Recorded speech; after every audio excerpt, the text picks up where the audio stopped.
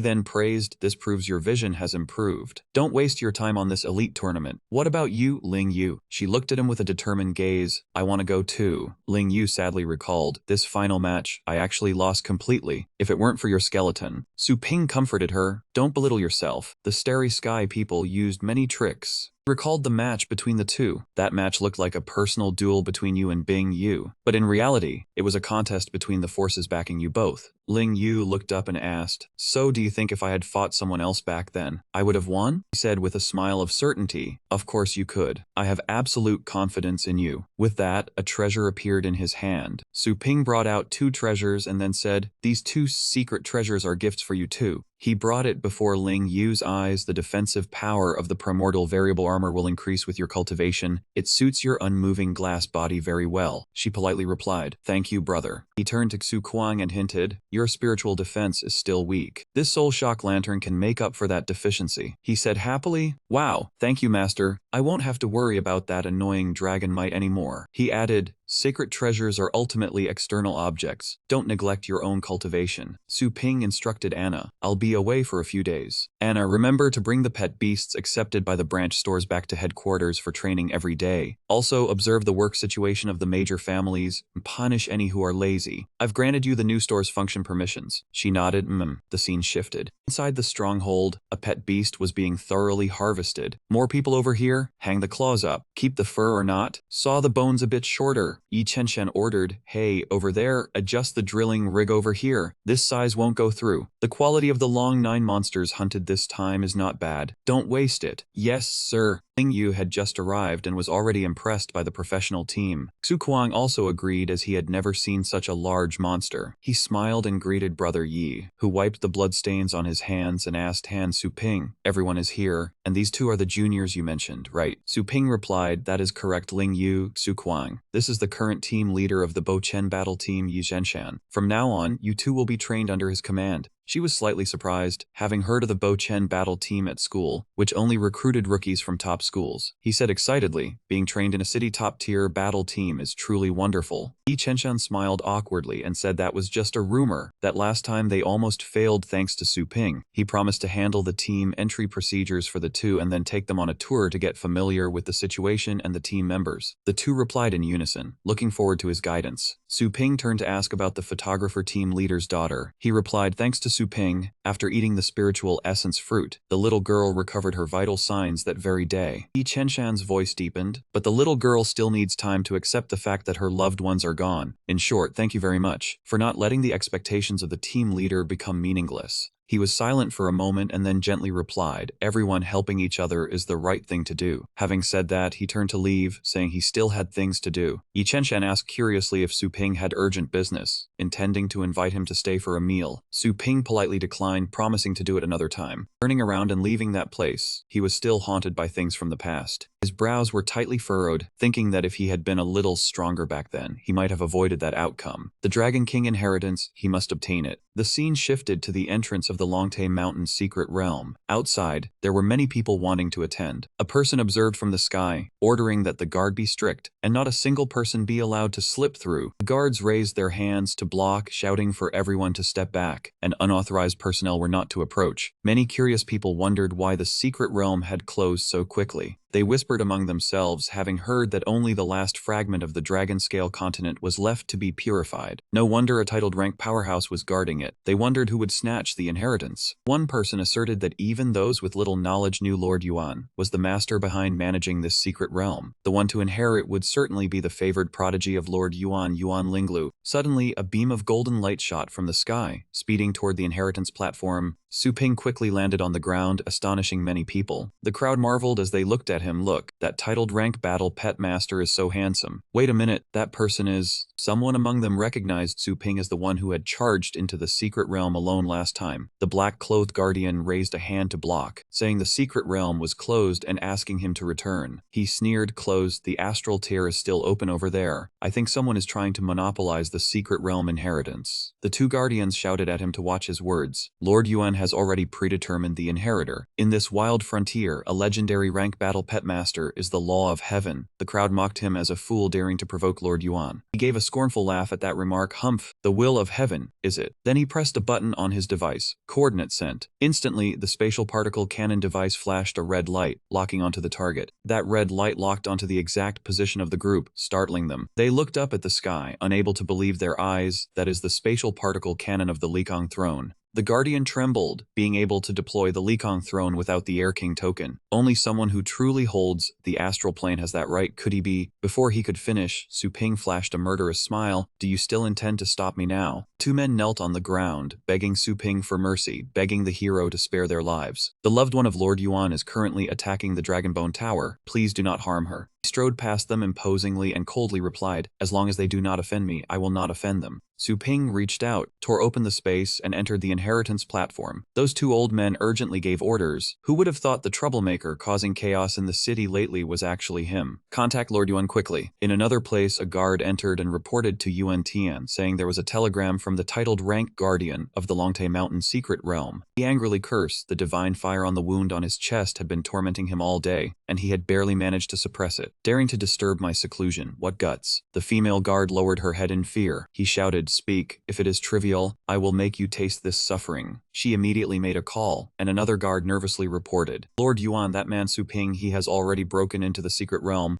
No sooner had he spoken than Yuan Tian was startled. He coughed violently and spat out a mouthful of blood. Cough, cough, he covered his mouth and asked in disbelief, what, Su Ping? The two subordinates worriedly asked if Lord Yuan was alright. He asked again, where is the vanguard team protecting the final dragon-scale continent? What is the situation? The subordinate replied, reporting to the Lord, there is nothing unusual from the vanguard team. Once Lady Yuan Linglu passes the 9th floor of the Dragonbone Tower, they will immediately sweep the final area for the young lady's trial inheritance. Yuan Tian slammed his hand down in anger. Damn Su Ping, what a coincidence. Does he want to use me as a free ride? That man asked for advice. Should he order the vanguard team to halt? He frowned and thought, the Dragonbone Tower cuts outside communication. There is no way to tell Xiaolu to leave. If the vanguard team stops, that young man Su Ping might very well take his anger out on Xiaolu. He looked at the wound on his body, truly enraged. Even though he had blocked the news in time, the wound from Su Ping's shop had not healed. His cultivation had not recovered to legendary rank, afraid of being bullied by others, but except for this Su Ping. Truly, a fallen dragon is tormented by dogs. Thinking this, he gritted his teeth and ordered the plan to remain unchanged. Muster the men, I will go there immediately. Su Ping quickly used his spiritual power to head towards the entrance of the platform. He set foot on the ground, facing a door that had been sealed shut. Suddenly, a dragon mark appeared on his forehead. He was surprised. The door immediately opened, and Su Ping wondered curiously. The door opened by itself, did it? Suddenly, a majestic voice sounded, trial candidate, you have already passed the 9th-floor trial. No need to waste more time. Please go directly to the highest floor. As it spoke, a large metal plate slammed onto the ground, as if inviting him to step onto it. Su Ping let out a light laugh and praised, yes, quite clever. The flames around the tower quickly lit up. He thought to himself, the 9th lantern is lit. Has the trial on the top floor been passed? He remembered the condition to clear the floor was to endure 10 minutes against a golden scale winged dragon beast with combat power at the high 9th rank. Basically, only those with the combat power of top rank powerhouses have high 9th rank combat power. He wondered what method Yuan Linglu used. confused. As he was thinking, Su Ping arrived at the location. The dragon standing before him was talking to Linglu. "The time has come. You have passed the trial." She was drenched in sweat and answered with a laugh, "Haha, I win today. A descendant of the old Dragon King, truly relying on the movement technique Grandpa taught me just once to pass." He looked at her with a faint smile. Did not use a pet, relying only on the physical body, he thought. He sensed her actual cultivation was similar to his, both around the 7th level. Too bad he did not get to see the battle process. Linglu noticed a gaze was probing her and spoke up with discontent. "Who is that?" She quickly drew her sword and pointed it at Su Ping, interrogating. "The Longtime Mountain's secret realm has been sealed by Grandpa. How did you get in?" His voice suddenly deepened, his entire body emitting a holy light. "The one who passed my tens of thousands of trials. Do you wish to inherit my inheritance?" Linglu's face was full of question marks, thinking, this person before me, or rather this thing that looks like a person, is it the true incarnation of the old Dragon King? She replied decisively, "No, do not try to fool me. Grandpa said there is another person who passed the Dragon Bone Tower. That is you, isn't it?" Su Ping then released the force of a dragon and replied, "No, I have been here waiting for an inheritor like you for 10,000 years. She stammered, "This is a dragon soul." She pondered, "Have heard Grandpa say that there were wise legendary creatures that imitated human form and infiltrated society. This human-like thing before me, I cannot sense its cultivation level at all. Could it be real?" She watched him turn around and wave his hand. "If you do not agree to inherit, I will wait for others. Farewell." Linglu immediately knelt down respectfully. "Lord Dragon King, please calm your anger. This lowly one is foolish. I beg you to turn back." Su Ping laughed inwardly. Today he would teach her a lesson about the treachery of the world. He pretended to reply, "Considering your sincerity, I will be magnanimous. This is not the place where I truly fell, but a decoy tomb." Linglu was quite surprised and asked again. "A decoy tomb means the relics of Lord Dragon King are hidden elsewhere." Su Ping praised her. "Yes, completely correct, very smart." She smiled sheepishly. He continued to guide. "My true dragon tomb is hidden at the foot of the mountain, 72 miles south of the Dragon Bone Tower." Her face was full of excitement, and she replied confidently, "No problem. I will go there right now." He suddenly raised his hand to stop her. "Wait." He immediately changed his tone to a threat. "My dragon tomb has a barrier that will kill anyone who enters armed to prevent evildoers from causing trouble." Linglu added,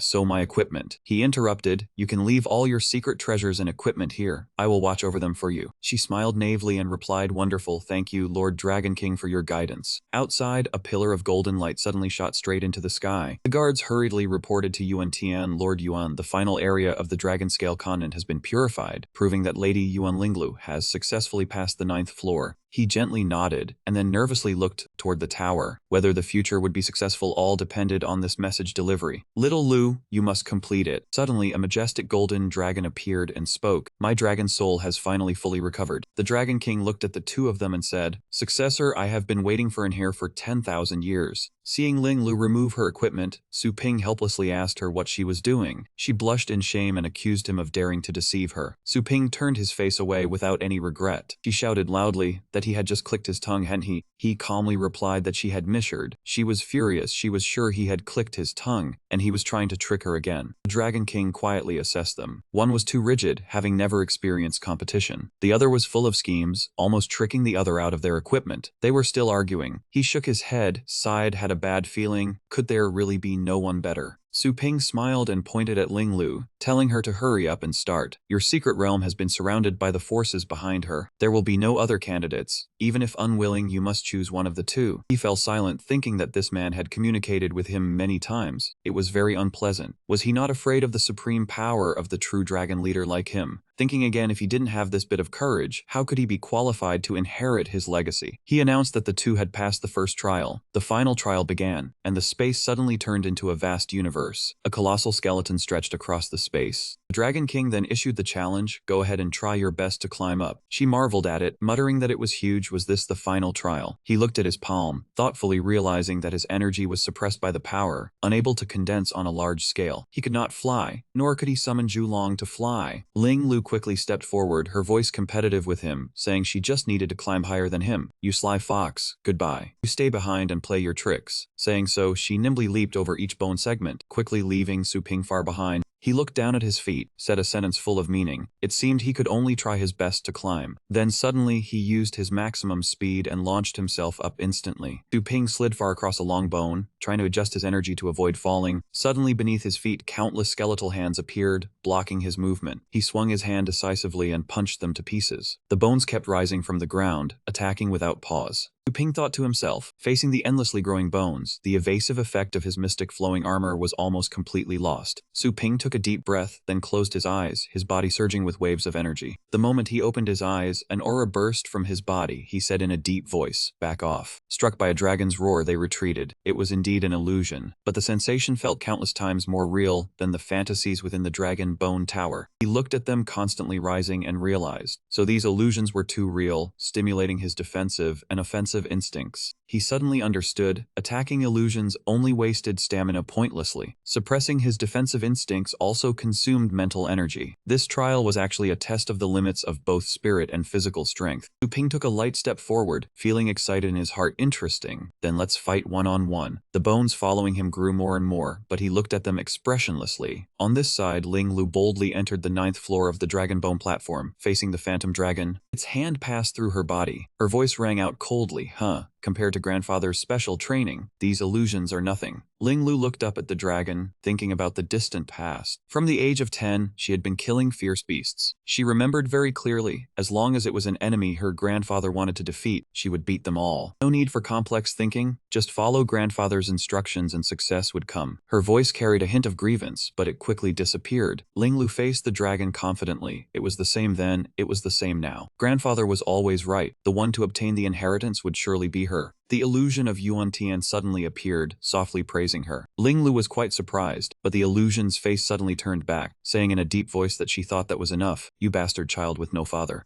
Saying so, the illusion rushed up and tightly gripped her neck, refusing to let go. But Ling Lu was not weak. She drew her sword with one hand and slashed the illusion to pieces. Grandfather would not be like that. He had grown old. She staggered, supporting herself with the sword on the ground, kneeling down to rest. She frowned, touching the wound on her neck, an illusion yet it caused a real wound. Ling Lu was now on the 17th floor of the dragon bone staircase. She looked around and muttered to herself, wondering how many floors that guy had climbed. As soon as she finished speaking, Su Ping quickly appeared beside her. She was startled to see that he had caught up to her. She glared at him, gritting her teeth. What, damn it, how could he overtake me? The fierce beasts, upon seeing him, immediately charged to attack in unison. Su Ping quickly dashed through them, tearing them apart with his hands, and said in a deep voice, "Get lost." A trace of fatigue appeared in his eyes. After getting used to it, compared to the life and death experiences in the training zone, the realism of these illusions was insignificant. He was curious how many floors he could actually climb. He immediately exerted his full strength, breaking through floors 30, 50, 90. Suddenly, a voice rang in his subconscious. "The trial is over. Candidates can stop now." Su Ping breathed out heavily. "Humph, why is it over?" The Dragon King replied that the candidate below had lost consciousness on the 33rd floor. Su Ping looked ahead blankly, confused and wondering. A genius nurtured with special resources only climbed 33 floors. So what floor am I on? He replied that the boy had climbed to the 143rd floor. The Dragon King's voice echoed throughout the space, saying he had healed their wounds. Ling Lu pushed herself up with her hands. She frowned and asked, "Kill, did I just pass out?" The Dragon King replied that was correct. The winner of the first trial was Su Ping. The one with 2 victories first will be the final successor. Ling Lu glared hatefully at Su Ping. Damn it, she lost to this evil man again. Dragon King reminded them that victory was not certain. Do not be hasty. The burden of the Dragon Bone staircase increased every 10 floors. For human organizations, climbing 10 floors was already qualifying. He praised them. The one who lost consciousness still persisted to the 33rd floor was a rare genius. Su Ping pointed at himself and asked, dissatisfied, "Then what about me?" The Dragon King coldly replied, "You don't need one." Ling Lu thought happily, this gift was only for her. Could it be that the Dragon King saw her as having greater potential to inherit? Great, there was still a chance. She enthusiastically said to the Dragon King, "Please begin the next trial." The Dragon King sighed, regretting the loss of a good seed. He could not let her be buried. He would give her a consolation gift for now. Su Ping was a freakish talent rarely seen in 10,000 years. Very dangerous, he had to keep a spark alive. He then told them the second trial is to defeat the opponent with actual combat strength to be considered the winner. Ling Lu immediately returned to her combat state. "Fine, come out here, let him know my power." As she spoke, behind her appeared 3 spaces for summoning pets. 3 beasts appeared in succession, but the thing that attracted Su Ping was only the beast shaped like a phoenix. Its whole body was enveloped in a dazzling, blazing red light. He assessed it quietly. That was another spirit divine phoenix with Beast King bloodline. It looked familiar, like the stone statue at the Phoenix Mountain Academy. He thought a combat pet with a Beast King bloodline would have very powerful combat strength upon maturity, but her nether spirit divine phoenix had not yet condensed its characteristic feathered armor. He then asked her if her beast was still not mature. Ling Lu proudly replied correct. Zishu had been her combat partner since childhood. Although not mature, they had already defeated countless 9th-tier powerhouses. Even Lord Saber Sr. had lost to their combined strength. Su Ping let out a hearty laugh and conveniently opened a summoning space. She said Lord Saber Sr. lost to her, probably because he went easy on her out of respect for Lord Yuan Tian. Ling Lu frowned and questioned him. What did you say? Dragonhound was summoned out from the space. Su Ping said calmly, if you don't believe me, then try. The Dragon King cast a glance at his pet. Dragonhound had a mixed Dragon Clan bloodline, but it was still just a dog. He was suspicious, but this dragonhound had no trace of brutality. Its aura was introverted and refined. Could it have undergone a heavenly tribulation? Ling Lu charged straight forward, shouting loudly to command her pets. Lu Dao Matcha, Swift Wind, Icebind, Enhance, Kazi Shu, let's go. The Nether Spirit Divine Phoenix quickly launched the first attack. Phoenix Divine Flame began to gather a surge of power from its mouth. The attack violently exploded, turning into a long pillar of light that shot straight at Su Ping. Ling Lu suddenly realized, so it was an illusion, she said as she drew her sword and stabbed at the dragon hound, but it replied with a kick to her face, leaving her no time to react. Ling Lu quickly retreated, thanks to her body's flexibility. She somersaulted several times to create distance from the dragon hound, while letting out a few annoyed cries. She raised her hand to hold her burning face, so it wasn't an illusion. Could it have used its tough body to block the Phoenix Divine Flame just now? Su Ping smiled, asking if that was all her strength, as if he hadn't spent any effort at all, merely playing with a little girl. Ling Lu grew even angrier at the provocation, immediately ordering the Undying Divine Phoenix to execute the inheritance skill, and its entire body burst into blazing flames. She shouted, Royal Extreme Flesh. The flames engulfed the space. Even the sky could feel the terrifying heat. Su Ping stood calmly, observing his surroundings for a while before softly commenting, the flames this time seem a bit bigger than before. Ling Lu drew her sword, and all the flames were gradually absorbed into the blade. Although not yet reaching the perfect realm, it was enough to defeat the dragon hound. The sword turned gold, she frowned, her beautiful face beaded with sweat from the pain. Ling Lu leaped high into the sky, shouting loudly, this is the only move. Taste the sword technique fused with the inheritance skill of the royal beast bloodline. Royal Extreme Flesh Slash. With those words, she slashed straight down at the dragon hound. Su Ping looked straight into her eyes, smiled, and praised, quite a beautiful move. I take back my earlier underestimation of you out of respect. I will have the dragon hound use its full power to receive this move. With that, the dragon hound charged up. The dark dragon hound unleashed Thunder Domain of Slaughter, Dragon Armor, Wind's Protection, Heaven and Earth's Protection, Sturdy Shell, Dark Lightning Cloak. When the sword strike came down, the dragon hound's entire body was already wrapped in protective layers. Ling Lu's eyes turned gold, she put more strength into her hands, and shouted loudly. Outside the tower, the sky darkened. From the top of the tower, a stream of black energy emitted, with an immense pressure.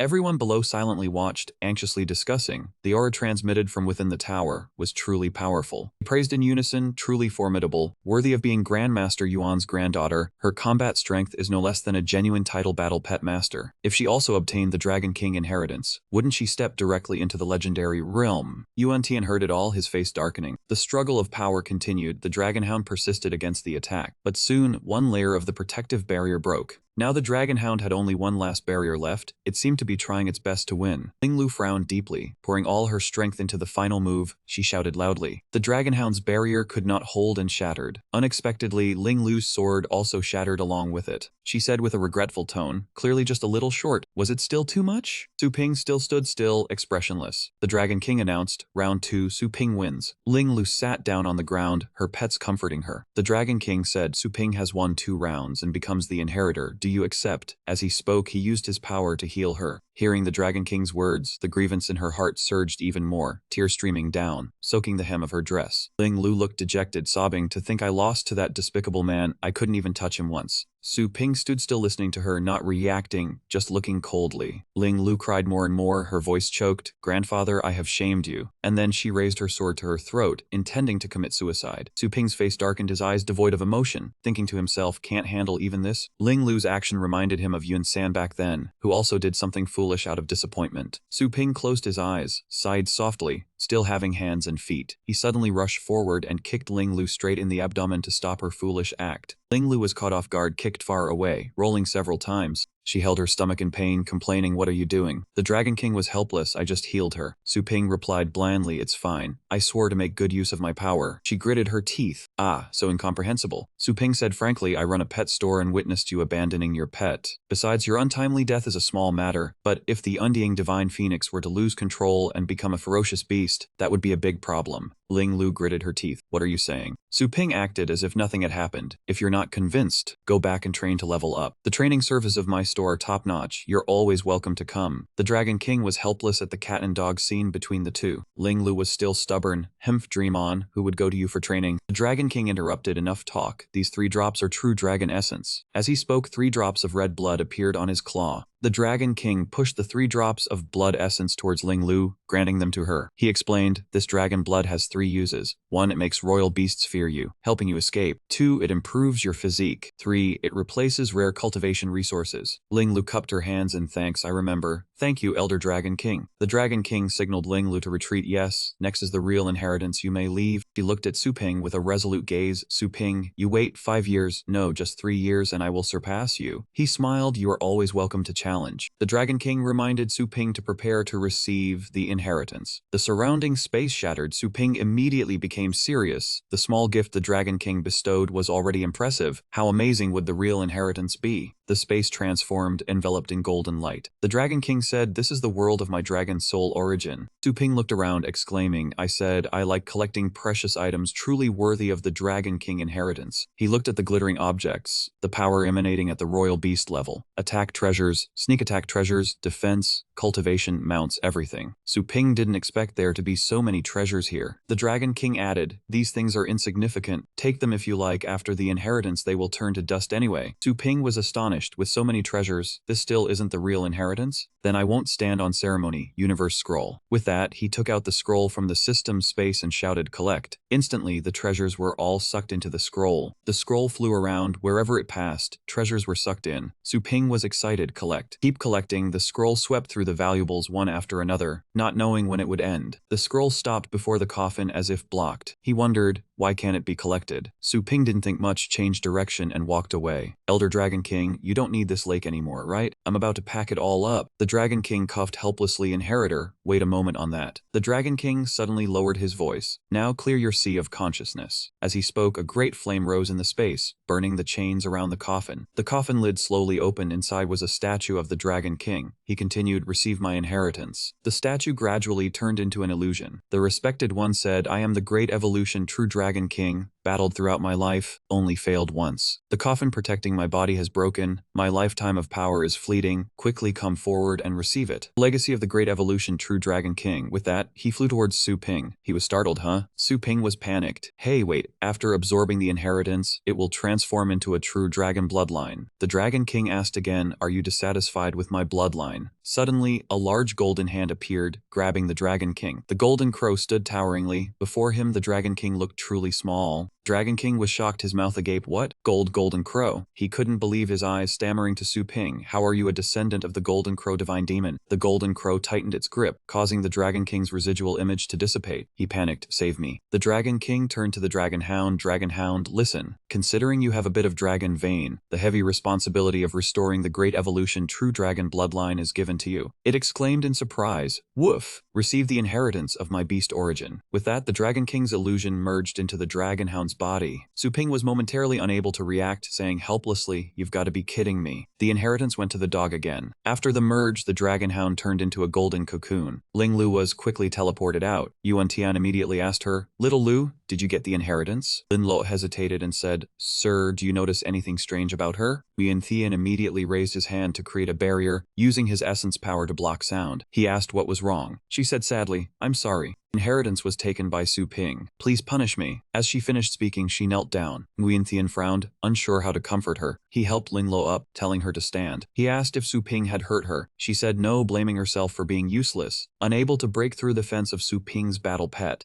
Nguyen Thian thought to himself, the government reported that the beast tide caused losses to the Star Void, but in reality Su Ping single-handedly defeated the Allied forces, and became the dominator of the Star Void element. His power had already surpassed the ordinary divine mark. Lin Lo suddenly remembered and told him that the Dragon King had given her 3 treasures. He asked helplessly where she had hidden them, saying she only learned bad habits. She smiled and showed off the rare Dragon King blood crystal. He told her to go cultivate and that one day she would defeat the villain. He saw that she had learned to be calm after facing Su Ping. Indeed, she had grown more mature. With the Dragon King's treasures, this inheritance trip was not in vain. He smiled with satisfaction. Nguyen Thian broke the barrier and told her to go back first. Su Ping's strength was still a threat. If he obtained obtain more inheritance, it would be unpredictable. He had to stop him. Lin Lo worriedly told him to be careful. He ordered sternly, enter the tower. Inside, the dragon hound was in the middle of the Dragon King's inheritance. Su Ping noticed the commotion outside, seeing the noise at the base of the tower. The dragon hound had been inside for a long time, its consciousness in deep sleep unresponsive. He did not know if the inheritance was going smoothly. He sat cross-legged on the ground, deciding to stand guard here. Whether the result was a dog or a dragon, he would wait. Su Ping noticed the grass around the cocoon. He wondered when so much grass had grown, as if something was nurturing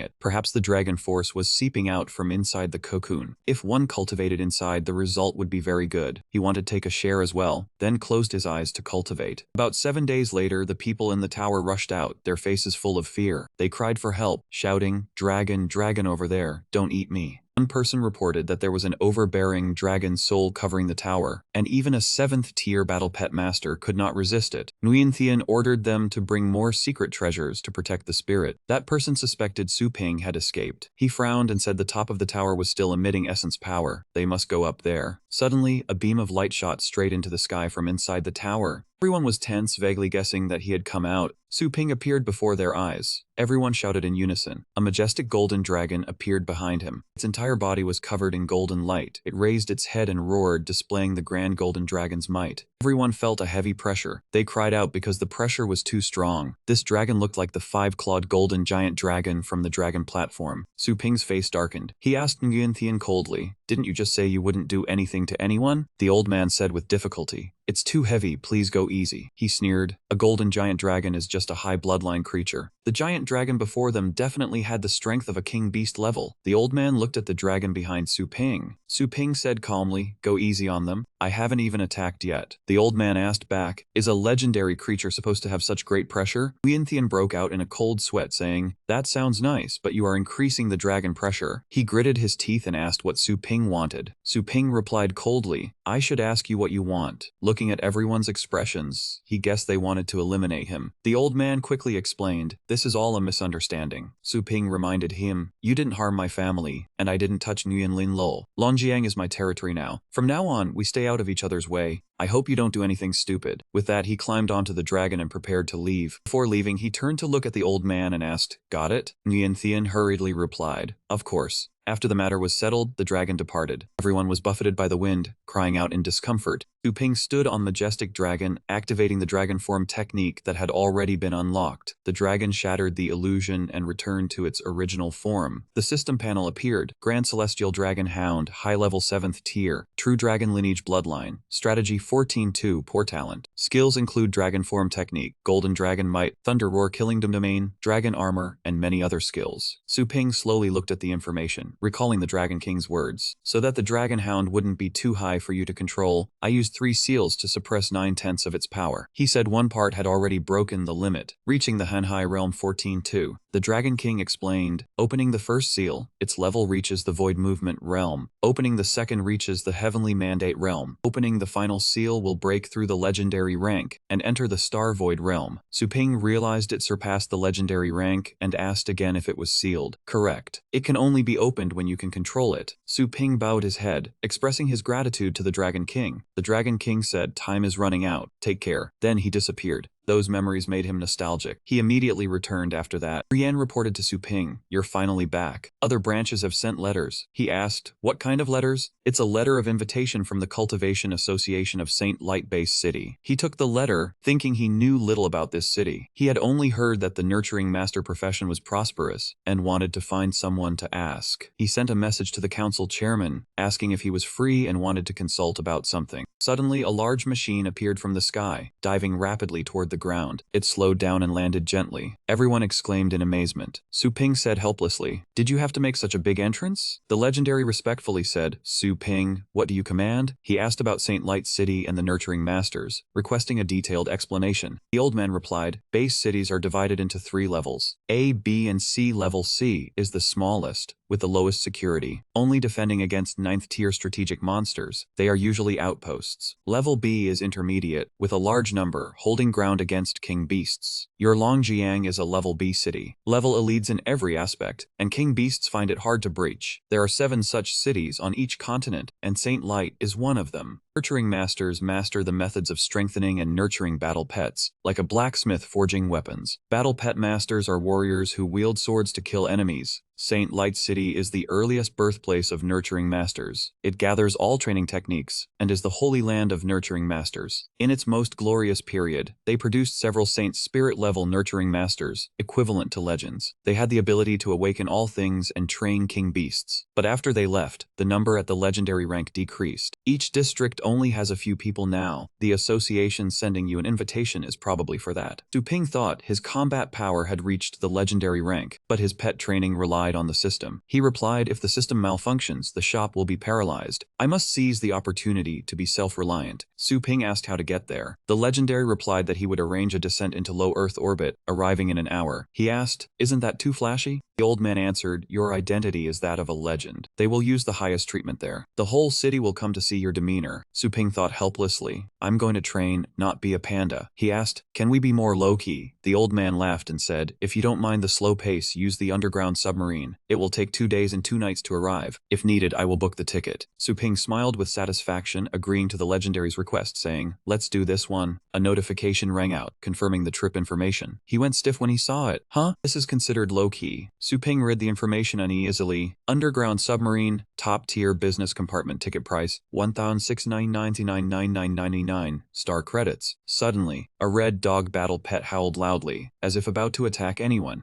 Everyone panicked and stepped back, asking whose dog was not being watched. They shouted as if it had gone mad, crying for help. One person pointed at the little girl and yelled, is my dog looking for death? Su Ping glanced at it, hearing that the body of the phantom crimson dragon hound easily gets agitated when consuming too much sugar. A battle pet that easily loses control like this is casually summoned. The dog suddenly lunged to attack a guest, and that person was startled, shouting, stop. Su Ping could not stand by and watch. He reached out and clamped its neck. The dog yelped. He tightened his grip and said, quiet down and go to sleep. The dog began to choke, frothing at the mouth and coughing. Ling Tong ran out from the crowd, shouting, wait. When the phantom crimson dragon hound goes berserk, strangling it won't stop it, only make it stop breathing. She looked at him and said seriously, I am a nurturing master. Let me soothe it. Ling Tong put on her gloves, gently guiding him to relax his hand. She placed her hand on the dog's forehead, let out a soft sound, and a blue light instantly radiated from her palm. The dog fell asleep immediately, as if sensing safety. Ling Tong gently stroked it. Su Ping admired how she could make the violent second shadow red-scaled hound fall asleep instantly. Ling Tong smiled and showed that these were the specialized spirit-gathering gloves of a trainer, helping to control spirit power precisely to increase the sleep-inducing effect. She thanked him for helping to subdue it. Lin charged forward aggressively and questioned what she had done to his dog. She replied that she had used a taming technique to put it to sleep, and it would wake up in half a day, so there was no need to worry. He angrily said the dog just lay down and wouldn't get up. How could he not worry? He threatened her, asking how she would compensate if it got sick. Ling Tong awkwardly assured him that it just consumed too much sugar. He argued that he didn't care and demanded she wake it up immediately. She said it couldn't be woken yet. Seeing that he intended to cause trouble for her, Su Ping immediately grabbed his arm tightly. He twisted the man's arm back, coldly ordering him to recall his pet. Ling cried out in pain, begging to be let go. His face darkened as he stared at the man, telling him to apologize and get lost. Lin sat down on the ground, his face covered in sweat, terrified by the frightening look in his eyes. He retracted his spirit energy, stammering out an apology. Seeing this, the people around silently cursed him for being unethical and failing to control his pet in a public place. An announcement rang out, a clear chime reminding passengers that the submarine was accelerating and inviting them to return to their rooms to rest. Su Ping looked at the room nameplate, confirming it was correct. He pushed the door open and entered. The system verified his identity and wished him good night. A staff member brought a plate of cake, telling him it was strawberry cake. Su Ping was surprised because he hadn't ordered anything, and told her she had the wrong room. She pointed to another room, smiling and replying that Miss Chung from over there had ordered it for you. Ling Tong poked her head out, waving and smiling at him, thanking him for earlier. Su Ping politely nodded, said he happened to be hungry, and thanked her. Suddenly, a loud booming sound echoed, causing the entire train to shake violently, startling the staff member as well. The staff member looked in horror at the deformed ceiling, stammering as she asked what was outside the train. The passengers panicked, shouting that a ferocious beast was attacking. Though scared, the staff member still calmed everyone down, informing them them that the train had a team of grade 8 battle pet masters protecting it. Su-ping ignored the tremor and carefully pushed the door open to enter the room. He thought to himself,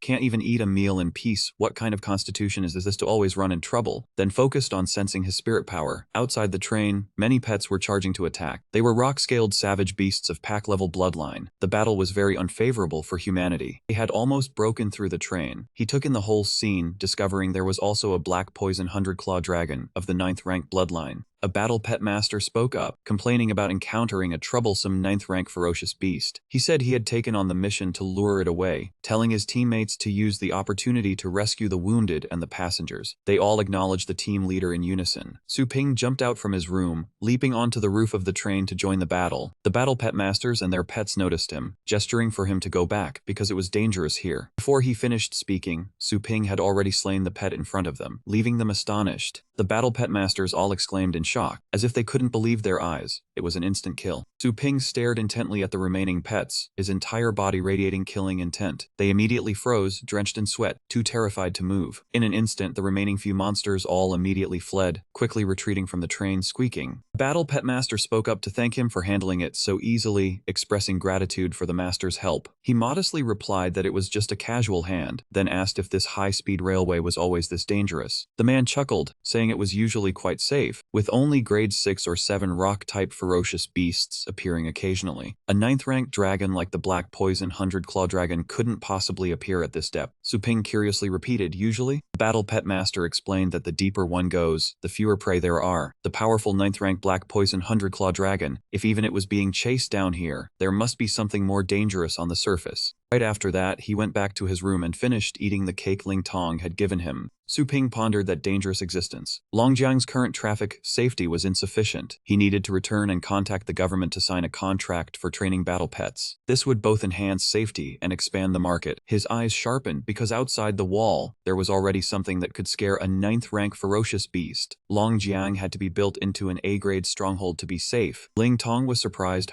what a coincidence. You are also from Saint Light Sanctuary City? Su-ping casually replied that he was here for work and asked if she knew the way to the trainer association. She smiled and said he was really funny. What trainer didn't know the association? Then told him to follow her. The scene shifted to the Tianlong Academy. They had finally arrived. The guard asked for a badge or ID. Ling Tong said she was a trainer for the school and was let in. The guard stopped Su-ping, asking for his ID. He took out a letter and asked if this would do. The guard recognized the invitation letter from the trainer association and respectfully invited the honored guest in. Ling Tong looked at him with admiration, thinking that anyone with an invitation letter was influential, and asked if he was a reclusive grandmaster trainer. He helplessly told her to talk less and observe more. He said he only knew how to pull weeds in training. Otherwise, why wouldn't he even have a certification? She pouted in disbelief, saying the association would invite someone who just pulled weeds. He replied, believe it or not. Ling Tong suggested going to the arena to watch a demonstration match. Su-ping eagerly agreed because he wanted to learn more. The referee's voice rang out, announcing the start of the match between the treetop forest ape and the gray wind sparrow. Su-ping curiously asked if trainers also brought their battle pets to the field like battle pet masters. Ling Tong replied that those were wild pets that hadn't signed a contract. She explained that the first test was to check taming ability. Whoever could tame the pet holding food in its mouth to not swallow for 5 minutes would win. Ling Tong continued, saying the next part was comparing enhancement ability within a set time. Using the training resources available on the field, they could temporarily enhance any part of the pet. Then a fight would ensue, and the two beasts quickly charged at each other, biting and tearing. The referee commented that the speed was too fast. The treetop forest ape completely couldn't block the gray wind sparrow's attack. Enhancing its wing feathers was very clever. Treetop forest ape fell into a passive state, covered in injuries from the bird's attacks. The referee added more excitement, saying the attack targeted a vital point and the match was about to end. Suddenly, sharp spines rose from the treetop forest ape's back, revealing that the back was the enhanced part. It stabbed straight into the bird, Screech. The referee praised, saying the rocks growing from the treetop forest ape's back had pierced the gray wind sparrow's belly. Su-ping silently realized, on the surface, the trainer match was a beast fight, but in reality it was a competition of exploiting potential, analyzing weak points to choose the right enhancement. Spring Breeze recognized Ling Tong, asking when she had returned. She greeted her mentor, saying she had just gotten back. He smiled, saying watching the competition was good for broadening one's horizons, but it would be dangerous if she still couldn't pass her thesis. Flash Scorch immediately sneered, saying watching more wouldn't help her anyway. Didn't she fail her taming test last time?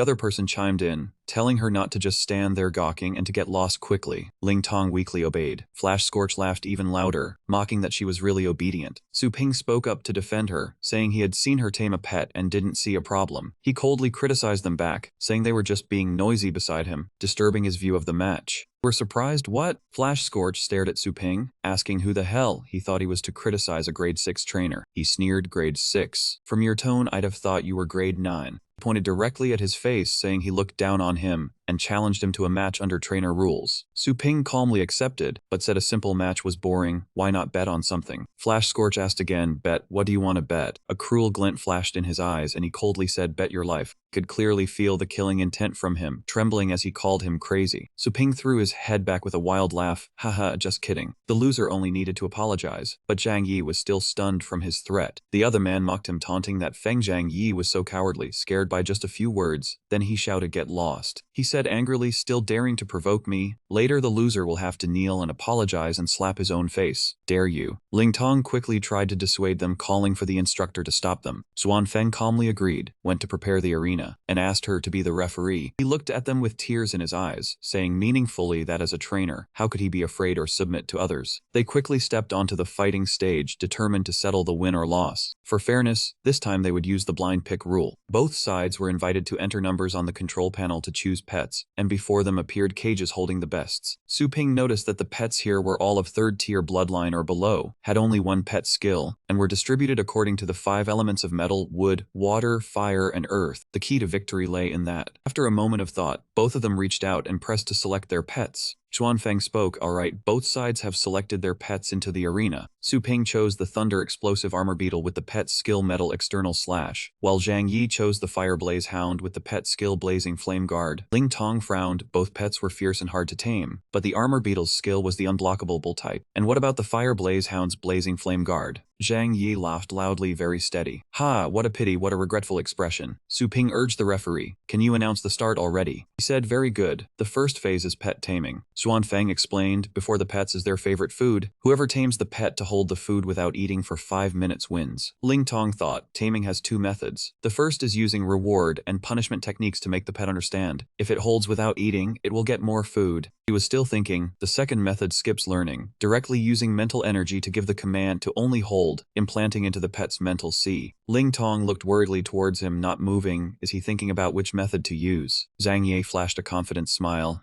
Been at it for a while, mouth is all talk. Turns out he is an outsider. After my meticulous and precise mental energy process, I am almost done implanting. Xuanfeng announced, the Thunder Explosive Armor Beetle has started holding the food. The countdown begins. Immediately an imposing aura emanated from him, frightening the beast. The Thunder Explosive Armor Beetle was suppressed. Zhang Yi accused the instructor. Is that considered cheating? He said, the rules do not forbid using aura. It is just that few try this method. He reminded, time is up. The Thunder Explosive Armor Beetle has passed the taming phase. Feng Zhang Yi, you only need to lose the next pet battle phase to be considered defeated. He muttered angrily, beaten by this madman using a monster's taming method, silently cursing him, damn it, must win the pet battle. Xuanfeng said, next is the pet battle. Please both contestants choose enhancement materials for their pets. Time limit is 3 hours. He quickly chose the Dragon Breath Grass, but no matter how hard the metal, it would only turn into soft iron before the flame. Zhang Yi took a large number of Dragon Breath Grass, thinking to push the Fire Blaze Hound's fire attribute high. He glared at Su Ping. Even if the Thunder Explosive Armor Beetle can metalize to increase defense, you definitely will not beat me. Su Ping calmly chose his materials. He glanced over, then without hesitation reached out and grabbed a type of material. Ling Tong worried, if he really trains a moon dragon, what then? Feng Zhang Yi's technique is the best in the class, and he got the countering attribute. How can he win? Xuanfeng announced, the training time is over. The pet battle begins. As his voice fell, Zhang Yi's pet charged to attack. The Fire Blaze Hound used Blazing Flame Guard. It clamped onto the Mu Chen of the Thunder Explosive Armor Beetle, trying its best to suppress. That man laughed and said, Feng Zhang Yi's mental energy recovery ability has improved. In just 3 hours he made the Fire Blaze Hound's legs carry the burning flame effect, truly ruthless. His face was full of arrogance.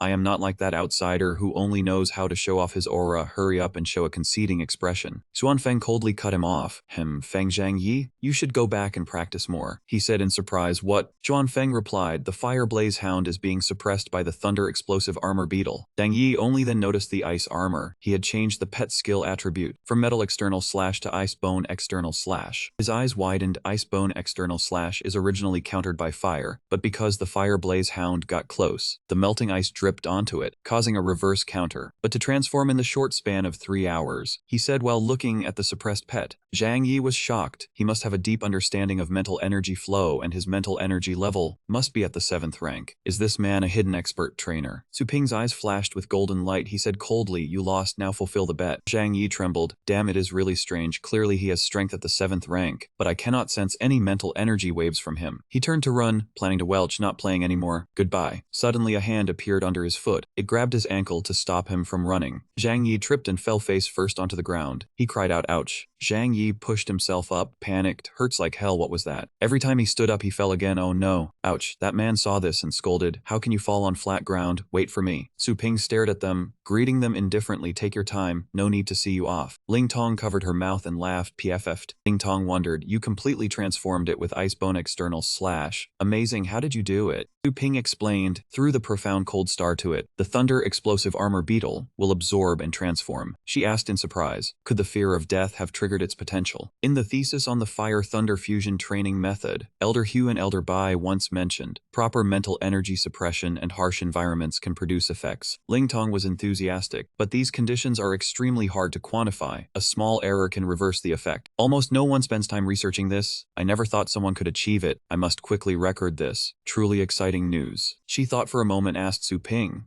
does your training method have a name? Ling Tong seriously explained, after the battle with the fire blaze hound, the melted ice bone quickly recovered. It was not just a surface change. Su Ping pondered, changed it in just 3 hours. Call it death training method. She replied, death. Sounds like one who has experienced countless life and death trials to comprehend it. Xuanfeng gave a sinister smile towards him. Su Ping took back the item. He asked with a smile, Ling Tong, this friend of yours is truly not simple. Let me get to know him. She laughed awkwardly. I think I never reported my school. I am a 3rd-year student at Tianlong Academy, a 6th-rank trainer about to graduate. Xuanfeng smiled and greeted him, saying the students had caused him trouble. He introduced himself as the lead instructor of Class 8 Heavenly Autarch at the Tianlong Academy, then asked for his name. Su Ping replied bluntly, my name is Xu Kuang. He pondered. He had never heard this name in the training circle. With Master Xu's unique techniques, he must not be from the city. He asked where he was currently working. At work, I just run a small shop in a B-level city in the Alu district. I see. Master Xu, what business do you have here? He turned to leave, hearing that the Trainer Association near Sacred Light was holding a famous exchange conference, so he came to take a look. He replied, what a coincidence. This year's conference is being held right on the Tianlong Academy grounds, but the venue isn't finished yet. It won't officially start for a few days. Xuanfeng warmly invited him to dinner tonight to make amends for his 2 offending students. He declined. He held the card in his hand. Fine. Since Master Xu is so modest, I won't force the issue. But please let me express my gratitude. Here is my professor ID card. It can provide board and lodging as well as some high-level privileges. These few days it will be more convenient for Master Xu to move around the academy, he said, then offered the card to him. Su Ping was instantly suspicious. Did he really just want to thank him? Or was he overthinking things? He didn't stand on ceremony, reached out, and took the card. Then I'll borrow it for now. He waved his hand, telling him not to be polite. Just remember to return it when he left. Ling Tong also spoke up. Instructor, I also need to go back and prepare my thesis. Xuanfeng pressed a button on his device, activated the tracking function, and opened the card's locator. Seeing he didn't respond, Ling Tong asked again, Instructor. Only then did he speak. Ling Tong, how far along is the project in your hands? She smiled and replied, Instructor, my research on low-level creatures grasping high-level inheritance skills has completed the most complex experimental phase. I just need to compare the data to reach a conclusion. Before Ling Tong could finish, he interrupted her. Stop this project for now. Ling Tong was stunned. Stop it. Instructor, what do you mean? Her expression was confused, not understanding what was happening. Ling Tong was dazed, her voice trailing off. Teacher, are you saying that all my research over the past year was completely wrong? Xuanfeng shook his head at her. It's not wrong, but you are a smart child. Start adjusting from now, and you can still make it next year. Among your senior brothers and sisters, has any of them not undergone difficult training to become a competent trainer? You don't want to remain at the bottom of the class forever, right? Ling Tong resignedly replied, I understand. He placed his hand on on her shoulder in a gesture of reassurance. Good child. Sun Fong thought to himself, Su Kuang, huh? His method of operating spiritual power is clearly that of a battle pet master, yet he also has considerable skill in the field of training. Such a genius is rare, it's a pity I couldn't extract any useful information. He then made a call, seemingly plotting something. Sun Fong sneered and said, Xiao Yu, there's a project about to be completed. Do you want it? Xiao Yu asked back excitedly, Really, Instructor Ding? Whatever you ask, I will agree to it all. Here is the request. There is an easy target from outside. Investigate his background for me. I have sent you his location. Teleport to the Tianlong archive. Notification sounds kept ringing. Borrowed 67 level 7 training secret manuals, 14 level 8 manuals, 5 level 9 manuals. Cost 340,000 instructor points, remaining 582,310 points. Su Ping received the books and politely thanked her. The staff member respectfully handed him the card. This is your ID card, sir. He reminded her, don't take it yet. Wait a moment before giving it to me. Several staff members whispered as they looked at Su Ping. Wow, look at whose student that is, spending so generously. Books that ordinary instructors wouldn't even dare to borrow, yet he borrowed so many at once. She looked at the card and exclaimed, It's from the Academy's top Heavenly Autarch class. A student of Instructor Ding from Class 8, Heavenly Autarch. My god, daring to spend that many points. It must be the treatment of the top direct disciple. Su Ping moved to another, quieter room and placed the card on the table. He quickly opened the book and thought the director wasn't wrong. Flipping through the pages, he thought, the sacred land city of sacred light is truly a holy land, gathering the essence of trainers from across the globe. The collection is rich, and borrowing many rare training manuals is absolutely impossible on the market. Various types of training for dragon beasts, elemental pets, demon pets, rank up, evolution, transformation, encyclopedias all were available. Although his knowledge could train pets, it still relied on experience gained from making many mistakes. Experience only scratched the surface, lacking depth, whereas these manuals were all the laws summarized by great powers from ancient times. He stared intently. He had accumulated a lot of combat experience, so these obscure manuals actually seemed quite interesting. He felt his spirit was incredibly refreshed, even finding it enjoyable, reading as fast as the wind, suddenly having epiphanies. Su Ping read continuously until the afternoon. Without resting for a single second, he gently closed the last book and let out a long breath. Phew. Su Ping sighed. I've finished reading them all now. Instructor Ding's ID card can also be used for the independent reading room, free from disturbance. You can read as much as you like. It's really convenient. He carried the stack of books down from the table. Time to return them. He thought to himself, I accidentally spent so many points. I wonder if I can convert them into spirit coins and pay him back. Su Ping suddenly bumped into Xiao Yu, causing the stack of books in her hands to fall. She was startled. Xiao Yu flusteredly said, Sorry, I'll help you pick them up. He politely replied, It's fine, no need. She was still stubborn. With so many books, how can you carry them alone? Tell me, where are you taking them? After returning the books, the staff member said, The books you borrowed have been confirmed. The quantity is correct. You are welcome to come again. He replied. Mimi. Xiao Yu pointed at one book. That level 900 refinements training method. Did you read it yourself? Classmate, what level trainer are you to understand such profound books? Su Ping laughed. Haha, you are overthinking. I returned the books for my instructor. Also, I'm not sure what level I am. I haven't passed the trainer certification exam. She blurted out, You haven't passed? You're so unlucky. It just so happens I need to take the makeup exam for the level 7 trainer qualification. Want to come along? The scene shifted to another place. A young man was running away in fear from a pet beast. Hooray. Brother Chen raised his cane and shouted, Hey, is the trainer exam site a place for you to practice long-distance running? Is there any logic in a trainer running away upon seeing a pet beast? Disqualified. He struck down with the rod in his hand. Go back and practice again. He replied, Yes. The man said sternly, Didn't you hear? With such a small voice, you still want to tame beasts? Yes, Instructor Yan. The group of trainees dejectedly walked out. Brother Chen added, You just learned the basics and want to pass? No way. Come back for the next exam. The group of trainees looked at each other. The examiner in charge this month. Why is it always him? Instructor Yan is known as the living Yama. His exam standards are extremely harsh, and if you fail, you get beaten. Maybe I'll wait until next month to take the exam. I've already failed the level 5 promotion exam once. If I fail 2 more times, I'll be demoted. The two of them just arrived and overheard this. Su Ping asked curiously, Demotion. She explained, Did you forget? Trainer levels are different from battle masters who need bloodlines. It uses an exam system. Before level 6, passing an exam raises you a level, but if you fail the same exam 3 times, you drop a level. Only when you pass the level 7 exam and submit a valid thesis paper are you considered to have reached shore, becoming a valid graduate level 7 trainer. Jiao Yu said this, then looked towards them. Su Ping continued asking, so what about after level 7? She sighed, haha. Becoming a master level 8 trainer means you have the qualifications to be invited as a school professor. And a top level 9 trainer is a status reached only by veteran professors. As for a saint level 10 trainer, I don't even dare to think about it. The two then spoke seriously. This exam can be taken multiple times a day,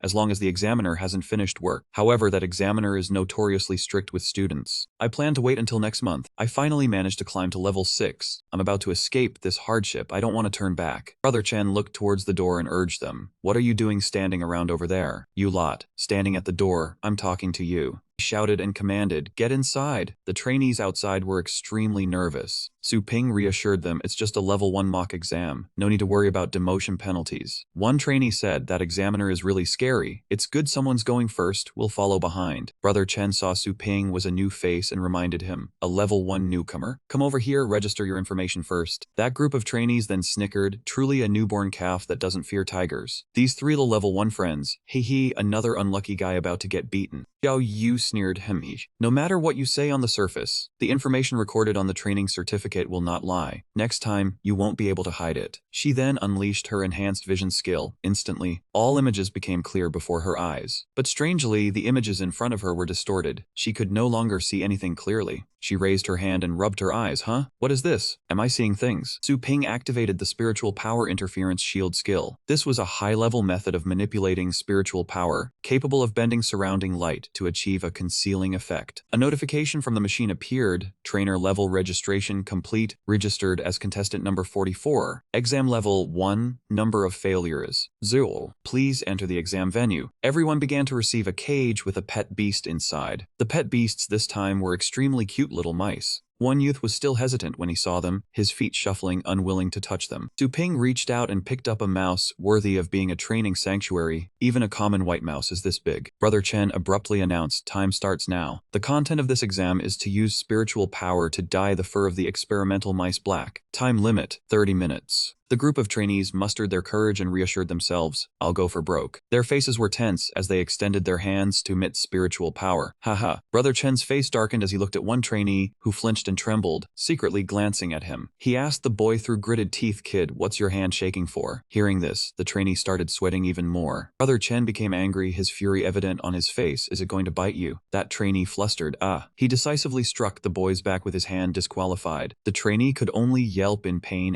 Brother Chen urged everyone, half the time has passed, the rest of you hurry up. The others became even more frantic. Damn it. Another trainee tried his best to dye the mouse's fur, frantically saying, hurry, He then turned his gaze towards Su Ping, stunned by his ability. The group of trainees pointed and discussed, wow, look at that contestant in the black clothes, what is he doing? He's outputting so much spiritual power. It's not a battle pet master fighting, no need to look anymore. Doing that is definitely wrong. They said, no, I've read in an advanced book the key point of dyeing with spiritual power lies in the precise control of pigment cells. Whether it is warm nurturing or stimulation, it's all the same, just differing in time and difficulty. Su Ping's eyes quickly turned yellow, adjusting the spiritual power appropriately and directing it towards the mouse. The smoke gradually dissipated, revealing the mouse with its unique appearance. It squeaked, squeak. That trainee widened his eyes in amazement. That person only used a few minutes, and not only did he dye it, but the fur even grew. Brother Chen silently evaluated. The entire body is glossy and radiant, not a single stray hair, being able to dye it to such a perfect state. The moment old man Xing touched the mouse, a surge of electricity instantly repelled him. Instructor Chen was more astonished by the strange fur. He did not use the standard cell stimulation method, but instead employed a technique of fixing elements from the base layer, altering the mouse's attributes. Though still weak, it had truly become a multi-element creature. The trainees were stunned by the multi-layered attribute modification ability, completed without any resources needed. Instructor Chen looked at Su Ping, wondering if this was genius secretly trained by some old monster. Old man Xing smiled in satisfaction, praising him for passing the test before rank 6. He decided to bend the rules and let him take the rank 7 exam directly. The trainees trembled in fear, having never seen the fierce instructor smile before. Instructor Chen stated the rank 7 content involved a mysterious iron cage rising from the arena floor. The task was to tame and strengthen a blood mist wraith, a rank 7 monster, within half a day. He asked the boy if he dared to try. The trainees were startled, as the blood mist wraith was a demonic and psychic beast, cruel in nature and skilled at eroding one's will. If he failed to tame it, the worst outcome was brain damage, potentially leading to madness. Forcing a newbie who passed only the first rank to attempt this was truly excessive. Su Ping confidently accepted the challenge, saying he didn't need half a day, 5 hours would be enough. The pet beast inside the iron cage roared, viewing everyone as an enemy. The trainees retreated, disturbed by the thick, nauseating stench of blood. Xiao Ning thought that the blood mist wraith possessed extremely powerful psychic attack abilities. Its father souls could invade a creature's body, making it immune to physical damage. Without a sacred treasure or lightning system, even a rank 7 breeder would be wary of touching it. She fixed her eyes on Su Ping as he stepped into the iron cage, wondering how he intended to handle it. Su Ping calmly stared at the monster, showing no sign of fear. He provoked it, and the pet beast immediately swung its claws, unleashing its father souls. In the blink of an eye, Su Ping sidestepped the attack with precise accuracy. The pet beast attacked relentlessly, but Su Ping only dodged, never striking back. Suddenly, he stamped his foot hard, leaping up to eye level with the pet beast, then stepped on its forehead, wanting to test if it feared lightning. Su Ping pressed his hand down on the pet beast's forehead, quickly activating a skill in his palm. For a moment, the image of a ferocious war god appeared behind him, radiating a deadly killing aura. Pet beast saw that image, sweat beading on its face, filled with anxiety and terror. It immediately turned and fled, clinging to the iron bars while wailing pitifully. Having tamed it, Su Ping glanced over the material rack to prepare for the strengthening. He looked at the materials, silently recalling the method for upgrading a demon pet from the 9 nether 100 refinements. He wanted to try the new method he had learned to prepare for upgrading the skeleton later.